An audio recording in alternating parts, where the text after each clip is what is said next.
Hi there, Tracy Seam here with this week's installment of Old News from the Ridgefield Press. I'd like to introduce fellow board member Sally Sanders. Sally's going to read a piece from 1876. It's a harrowing story about a little girl who was separated from her father while herding cattle on the Colorado plains. After Sally's piece, there is a link to the movie that's part of our upcoming fundraiser on May 30th. Old News is Good News. If you want more information about our fundraiser, please check out our website. There are still tickets available. Many thanks for tuning in again, and we hope to see you on the 30th. In January 1876, the Ridgefield Press was beginning its second year.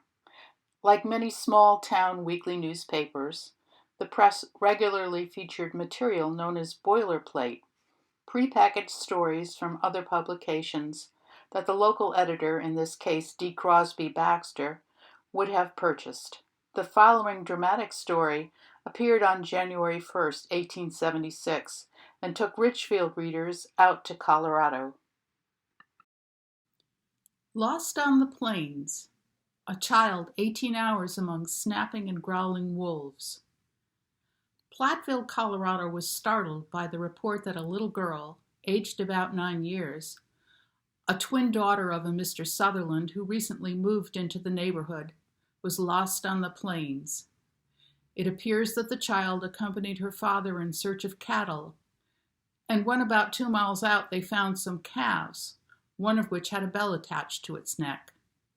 The cows not being in sight, the father directed the child to follow the calves, which he supposed would go direct home, while he would go in search of the cows. It was then about 4:30 p.m.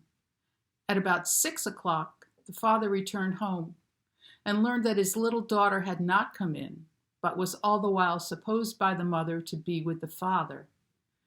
The alarm was at once given to the people in the village, and some 20 or more persons went out and scoured the country for 6 or 8 miles in every direction, but without success, though some of them were out until 4 o'clock in the morning.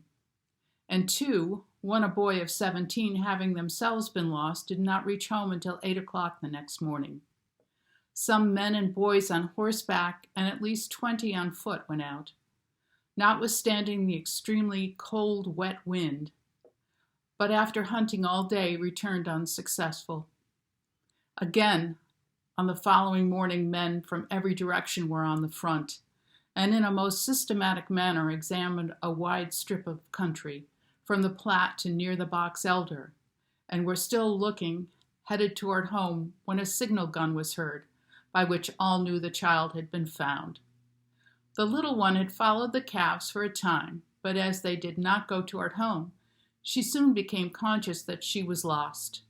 At first, she says, she wandered around, but hearing the wolves growling around her, she started in a straight course, which took her to the Box Elder, and, without knowing the direction she was taking, followed the bed of the creek until daylight.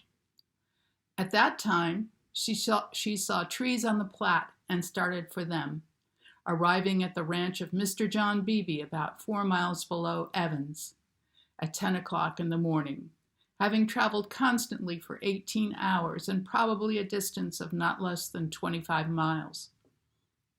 She said that the wolves kept close to her heels and snapped at her feet, but that her mother had told her that if she was good, the Lord would always take care of her, and so she knew that the wolves would not hurt her because God wouldn't let them. She was taken home as sound and fresh as though she had taken only a short walk of 10 or 12 miles. The News of Ridgefield, Part 3.